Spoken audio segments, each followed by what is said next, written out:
స్తుతిపాత్రుడా మీకు వందనాలు, స్తోత్రములు స్తోత్రము నాయన. మీరెంతైనా నమ్మదగిన దేవుడు. మిమ్మల్ని ఎంతగా స్తుతించినా మేము రుణస్థులమే. దేవా, ఈ దినము డైలీ బ్రెడ్ వినేవారిని ఆత్మీయంగా పెంచండి. వారు జాగ్రత్తగా వినుటకు మా ప్రభువా ముందుకు వచ్చినట్లు సహాయం చేయమని. దేవా, ఈ దినము అపొస్తలుల కార్యం 2వ అధ్యాయం 21వ వచనం, యాక్ట్స్ 2nd chapter 21. ప్రభునామమును బట్టి ప్రార్థన చేయు వారందరూ రక్షణ పొందుదురు. Whosoever shall call on the name of the Lord shall be saved.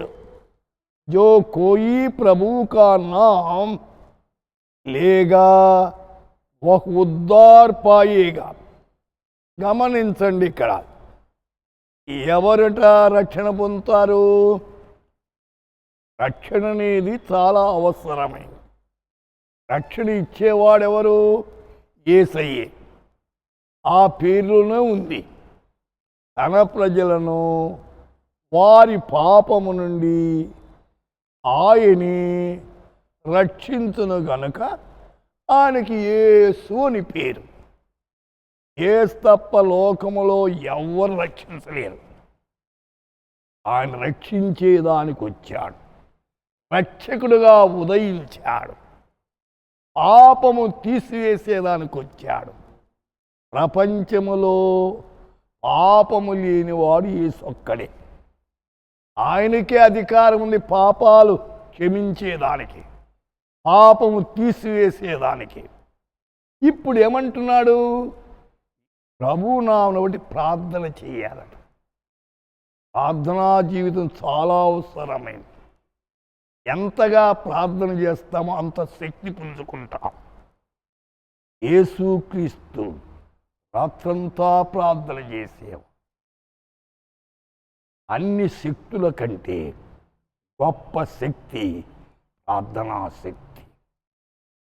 ప్రార్థన ద్వారా రాజ్యాలు తలకిందలే, చట్టాలు మారాయి, అగ్ని చల్లార్చారు, నదులు దాటారు, సముద్రాలు దాటారు. ప్రార్థనా శక్తి. ప్రార్థనా శక్తి ద్వారా సూర్యచంద్రులను ఆపారు. అయితే సింహాలను మూయించారు. ప్రార్థనా శక్తి చాలా అవసరమైంది.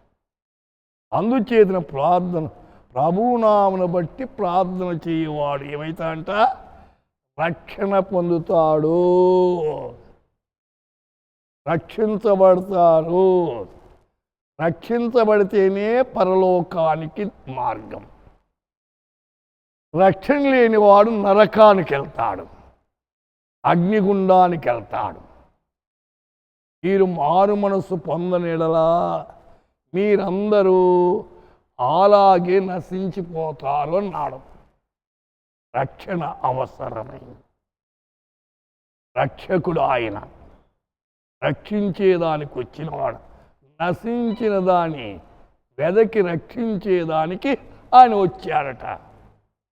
అది లేఖనాల్లో చెప్తుంది. పాపులను రక్షించుటకు క్రీస్తు యేసు ఈ లోకానికి వచ్చానని రాయబడింది. కీర్తన 86:2లో నేను నీ భక్తుడను, నా ప్రాణమును కాపాడుమో. నా దేవా, నిన్ను నమ్ముకుని ఉన్న నీ సేవకుని రక్షించుము. అయితే ఆయన రక్షించేవాడు, ప్రాణాన్ని కాపాడేవాడు. ఆయన నమ్ముకునండి. ఆయన నమ్ముకుంటే ఎంతైనా నమ్మదగినవాడు.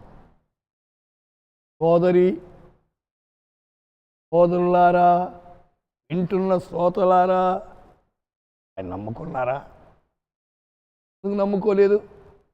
కారణం ఏమిటి?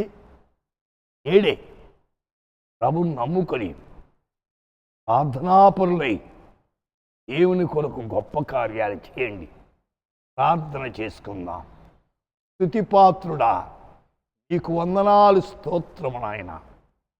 ఈ సమయంలో దేవా, రక్షించేదానికి వచ్చిన నిన్ను విశ్వసించి మా ప్రభువా ప్రార్థించి వారి సమస్యల నుండి విడుదల పొందేదానికి కృప చూపించమని, ఆదరించి బలపరచమని యేసు నామమున ప్రార్థిస్తున్నాము తండ్రి.